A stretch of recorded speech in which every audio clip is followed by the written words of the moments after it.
Hello bookworms, welcome back to my channel. I hope you're doing well. I just bought a new microphone and I'm in the process of testing it.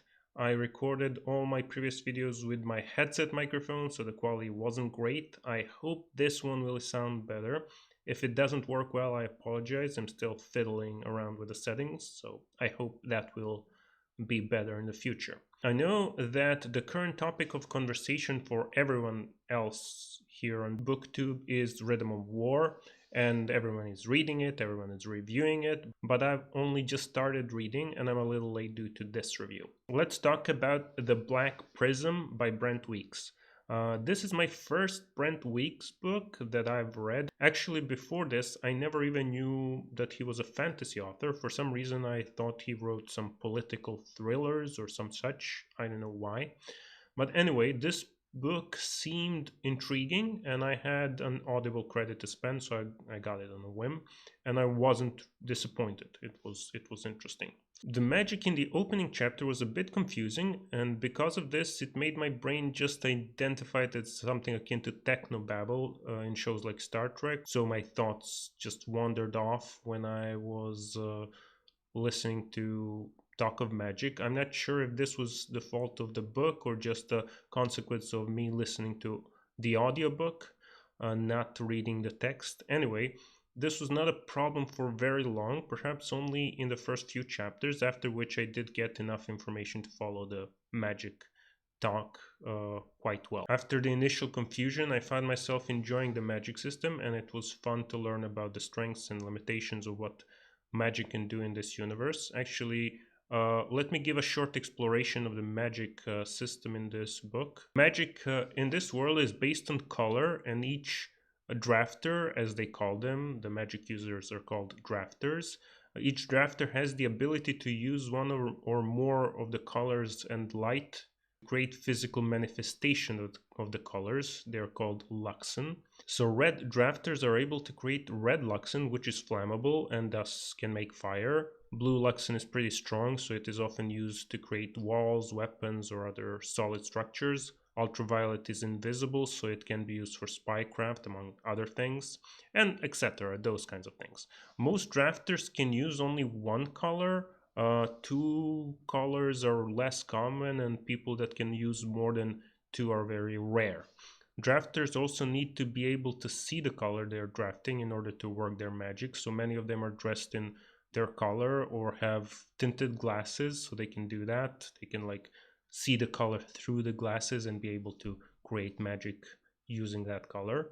The only person that does not need any of that is the Black Prism, the title of the book. And the Black Prism is kind of the ruler of all the lands and basically head of the magic school slash church called the Chromaria. The Black Prism can draft all the colors, and as his name indicates, he can split colors using sunlight, so he doesn't really need any tinted glasses or the color itself in order to draft. He can just see the sunlight and make the color on his own. So he's basically the most powerful person in the Chromaria, although politically it's much more complicated than that. He is the ruler, but he does not hold nearly as much political power as some of his historical predecessors did.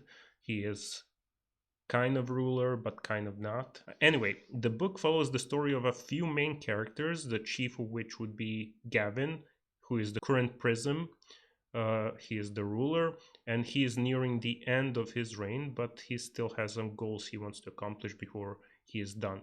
The other major protagonist is Kip, a teenager who lives in a small town, and he has his whole world turned upside down in a matter of a few days, and that's where the story basically starts. We also have two other POV characters who have fewer chapters, but are also important characters. We have Karis, who is Gavin's former fiancée, and she is a current member of an elite guard of drafters who protect the prism. They also protect other high-ranking members of the Chromaria. And the last POV character is Liv, who is a young drafter, student at the Chromaria, and she is from Kip's hometown, just a few years older than him. I can't really say much more about the plot without spoiling it, so I'm going to leave it at that. Let me talk about what I liked and disliked about the book now. One problem I had with this book is that it starts out really slow, especially Kip's storyline, which in my opinion could have been a whole 2 or 3 chapters shorter at the beginning, if not even more. I generally despise running around through the forest plot lines in fantasy novels, so that might have been my own personal preference. If you have similar preferences, don't worry, stick with the book. Unlike something like I.O. the World in Wheel of Time, there is no endless parade of forests and taverns. It gets, resolved relatively quickly. And once those few beginning chapters are over with, the story ramps up quite well, and it doesn't let up until the end of the novel. So don't worry about that. Another thing I noticed that was a bit cringy is kind of the perviness of the male characters and the author's description of women. It's something that I would expect from a fantasy novel from the 80s, but this was written in 2010. It didn't really ruin my experience with the book, but I'm sure some readers might have a stronger reaction to it. So yeah, it was pretty cringy. Oh yeah, something that really annoyed me throughout the book is the fact that Kip, one of the main characters, is described as really tall and kind of fat or kind of obese teenage boy, which would have been fine if he had any different backstory than his own. He basically grew up extremely poor with an addict single mother in a town ravaged by wars, and the town had a failing economy. So how the heck did he get so fat? The story starts out with him going out scavenging so he can get something to sell for food. He didn't have to be fat in the story. The author could have shown how awkward or insecure he was in other ways, which is part of his character. He is kind of awkward, insecure, especially about girls because of his, because of him being fat. And that seemed a little bit weird. How did he get fat if he was so poor?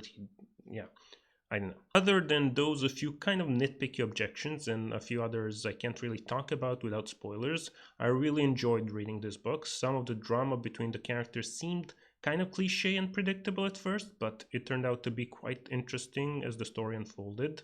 Although one thing was kind of predictable, but it's not a big deal. The morally gray nature of a lot of the characters and the motivations of the heroes and villains was thought-provoking and engaging. You still had pretty defined villain or 2 villains or 3 villains, but you could understand why people would follow them and why somebody might come round to their way of thinking.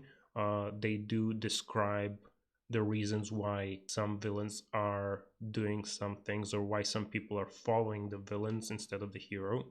On the other hand, the good guys are not always actually good, really.